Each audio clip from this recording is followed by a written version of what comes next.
নমস্কার প্রিয় দর্শক, আপনারা দেখছেন দ্য কেএবি নিউজ প্লাস। আপনাদের সঙ্গে কথা বলছি আদিত্য। আপনারা দেখছেন নেতাজি ইন্ডোর স্টেডিয়ামের ভিতরের ছবি, যখন মিটিং চলছিল, যখন বক্তব্য রাখছিলেন একের পর এক বক্তারা, এবং সবশেষে বক্তব্য রেখেছেন মুখ্যমন্ত্রী মমতা বন্দ্যোপাধ্যায়।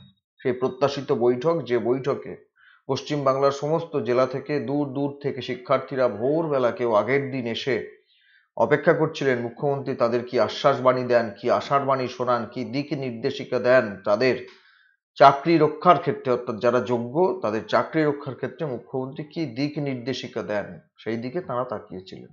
কিন্তু কি হলো? কোনো কিছু পেলেন? কোনো দিক নির্দেশিকা?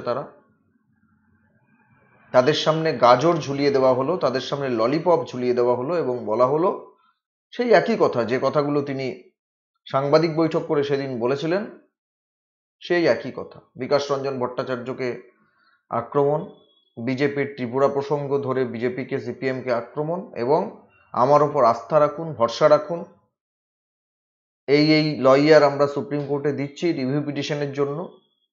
যাদের যাদের নাম বললেন, অভিষেক মনু সিংভি, কপিল সিব্বল, কল্যাণ ব্যানার্জি, আরো কারো কারো নাম বললেন, প্রশান্ত ভূষণজিকেও ডাকবেন, এরকম বললেন। তো ঠিক আছে, কিন্তু এসব শুনতে তো যাননি যারা যোগ্য, মেধাবী, বঞ্চিত শিক্ষকরা, যারা চাকরি হারিয়েছেন, তারা এসব শুনতে গেছিলেন না। তারা হয়তো শুনতে গেছিলেন যে আমরা কত দ্রুততার সঙ্গে প্রসেস করে তাদের চাকরি আবার ফিরিয়ে দেওয়া যায় সে বিষয়ে পদক্ষেপ নিচ্ছি মন্ত্রিসভার ভিতরে।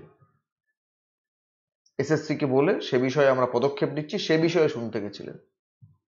আপনার রাজনৈতিক আক্রমণ শুনতে তারা যাননি। তিনি বলেছেন বেশ কিছু কথা। তিনি কোর্টকে আক্রমণ করেছেন, বলেছেন যে একজন প্রধান বিচারপতি, প্রথমে তো শুরু করলেন কলকাতা হাইকোর্ট দিয়ে, অভিজিৎ গঙ্গোপাধ্যায়কে দিয়ে, তারপর সুপ্রিম কোর্টে চলে গেলেন সোজা। সেখানেও একজন বিচারপতি, তিনি এটাকে স্টে করে দিয়েছিলেন, কিন্তু পরবর্তীকালে যিনি বিচারপতি জাস্টিস সঞ্জীব খন্না, চন্দ্রচূড়জি, তিনি স্টে করে দিয়েছিলেন, এবং জাস্টিস সঞ্জীব খন্না যখন তিনি প্রধান বিচারপতি হন, তিনি শোনেন, তখন তিনি এটাকে পুরো প্যানেলটাকে ক্যান্সেল করে দিলেন। তো এটা নিয়ে বললেন যে এর পিছনে আপনাদের কোনো খেলা নেই তো, কোনো খেলা নেই তো, এরকম বলতে চাইলেন, রাজনৈতিক আক্রমণ। পরবর্তীকালে তিনি যে বিষয়টা বলতে চাইলেন যে আমরা রিভিউ পিটিশন করব এবং কোর্টকে বলবো এটা ক্লারিটি দিতে বলবো, রিভিউ পিটিশন করে এই লয়ার রাজ্যের হয়ে কাজ করবেন, আপনাদের হয়ে কাজ করবেন। যেসব উকিলদের কথা বললেন, যেসব লয়ারদের কথা বললেন, ছাত্ররা পরবর্তীকালে বলছেন যে ওনারা ইতিমধ্যেই আমাদের হয়ে কাজ করছেন, এতে রাজ্য সরকারের আলাদা করে বাড়তি কৃতিত্ব নেবার কিছু হয়নি, এরা অলরেডি কাজ করছেন।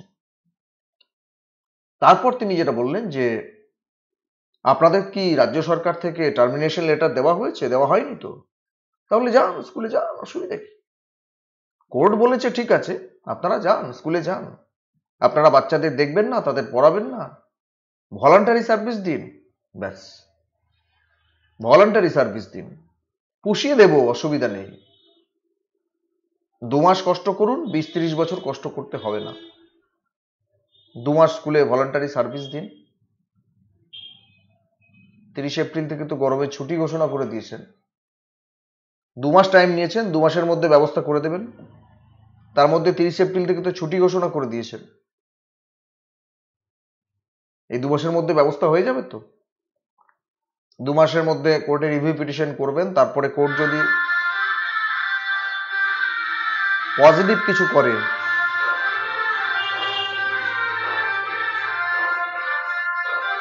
আওয়াজটা একটু প্রকট হচ্ছে, তার কারণ সম্ভবত ওই রামনবমীর মিছিল টিছিলের প্রোগ্রাম আছে, তো ওখানে বোধহয় কিছু টেস্টিং চলছে, আর একটু পরে শোভাযাত্রা বেরোবে। একটু কষ্ট করে শুনুন, এগুলো জরুরি, বলতে হবে কথাগুলো আমাদের। তো 2 মাসের মধ্যে রিভিউ পিটিশন করবেন, এবং রিভিউ পিটিশন করার পর কোর্ট যদি পজিটিভ রায় দেয় তাহলে চাকরি আপনারা ফেরত পাবেন। আর কোর্টের রায় যদি নেগেটিভ হয় তাহলে কি করবেন বলতে গিয়েও তিনি বললেন যে ওটা না বলাই ভালো, ওটা না বলাই ভালো, ওটা আমার মনের মধ্যে আছে, কিছু একটা করব। তবে ওই যে বলেছেন আরে ঠোসে পুষিয়ে দেব, তার মানে কি করবেন? পার্মানেন্ট টিচার, যারা স্থায়ী শিক্ষক ছিলেন, তাদের সিভিক টিচার বানিয়ে দেবেন, ভলান্টিয়ার টিচার বানিয়ে দেবেন? একজন ভলান্টিয়ার টিচারকে কত টাকা মাইনে দিয়ে আপনি পুষিয়ে দেবেন? আর এটা তাদের সম্মানের প্রশ্ন নয়? এটা তাদের সম্মানের প্রশ্ন নয়? এতক্ষণ ধরে বক্তৃতা করলেন, একবারও বললেন না যে আমি মুখ্যমন্ত্রী, আমার আমলে, আমার সময়ে এই এতজন, ওই 5,000 কতজন, যেটা স্বীকার করছেন ওএমআর দুর্নীতি এবং ওই র্যাঙ্ক জাম্পিং, এই 5,000 জনের অন্যায়ভাবে আমি চাকরি দিয়েছি, বললেন না। বিকাশ বাবুকে তোপ দাচ্ছেন, দাগুন দাগুন। আপনি যদি অন্যায় না করতেন, বিকাশ রঞ্জন ভট্টাচার্যের বাবার ক্ষমতা ছিল বা তার 14 পুরুষের ক্ষমতা ছিল যে আপনার এই এদের চাকরি চলে যায়? অন্যায় করেছেন সেটা বলবেন না? পুষিয়ে দেবেন, পুষিয়ে দেবেন, পুষিয়ে দেবো, আরে পুষিয়ে দেবো। আপনারা যান স্কুলে পড়ান, কেউ তো আপনাদের নিষেধ করেনি। ভলান্টারি পড়াতে তো আপনারা পারেনি, অন্যভাবে করবেন। এই পর্যন্তই থামলেন না। যারা অযোগ্য, আপনি যোগ্য না অযোগ্য? অযোগ্য, ঠিক আছে, আপনাদেরটা পরে শুনছি, আপনাদেরটা পরে শুনছি। আগে যোগ্যদের ব্যবস্থাটা হয়ে যাক, আপনাদেরটা পরে শুনবো। কেন আপনাদের অযোগ্য বলা হয়েছে দেখবো। তারপরেও যদি বোঝা যায় সত্যি সত্যি কাগজপত্রে যে আপনি অযোগ্য, তাহলে এই দপ্তরে হয়তো আমি কিছু করতে পারবো না, অন্য দপ্তরে করে দেবেন। অযোগ্য জেনেও তাদের শাস্তির ব্যবস্থা করবেন না, করে দেবেন অন্য দপ্তরের ব্যবস্থা।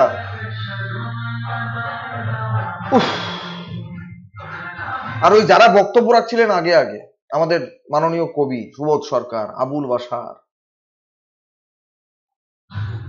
বিবেক মনুষ্যত্ব সব বিসর্জন দিয়েছেন। এদের পাশে থাকতে গিয়ে যার হয়ে কথা বলছেন, যার পায়ে বারবার মাথা ঠাকাচ্ছেন, তার অন্যায়টা আপনাদের চোখে পড়ে না? সেগুলো আপনাদের দৃষ্টিগোচর হয় না? দেখতে পান না সেগুলোকে?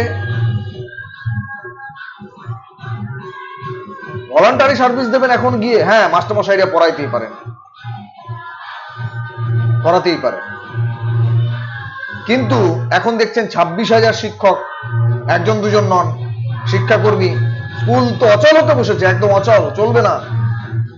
ওনাদের দিয়ে এখন স্কুল চালিয়ে নেবেন কায়দা করে, ওনাদের দিয়ে এখন স্কুল চালিয়ে নেবেন, শিক্ষা ব্যবস্থাটাকে বজায় রাখবেন, মাধ্যমিকের খাতা, উচ্চ মাধ্যমিকের খাতা ইত্যাদি দেখে গোটা বিষয়টাকে বজায় রাখবেন। সেই জন্য ওনাদের মাথায় হাত বুলিয়ে আপনারা আপাতত যান, ভলেন্টারি সার্ভিস দিন। আর মাস্টারমশাইরা এখন ভাববেন যে মুখ্যমন্ত্রী বলেছেন ভলান্টারি সার্ভিস দিন, আপনাদের একটা ব্যবস্থা করব, আমি যদি না যাই তাহলে আমার হয়তো ব্যবস্থাটা হবে না, আমার অসুবিধা হয়ে যাবে। মাস্টারমশাইরা এখন যাবেন, নিশ্চয়ই তাদের জীবন জীবিকার স্বার্থে, যেমন মুখ্যমন্ত্রী বলেছেন যাবেন, নিশ্চয়ই যাবেন। কিন্তু প্রশ্ন হচ্ছে যে উনি ললিপপ দিয়ে, গাজর দিয়ে নির্দিষ্ট করে কোনো কথা বলতে পেরেছেন আজকে আপনাদের কাছে? কোনো আশ্বাস? পারেননি, পারবেন না, পারার কথা নয়, পারবেন না, অন্যায় করেছেন। বাকি কথাগুলো বলছি না, কারা ঢুকতে পারেননি, কারা ঢুকেছিলেন ভিতরে ওনার অমৃত বাণী শোনার জন্য, সেসব বলছি না।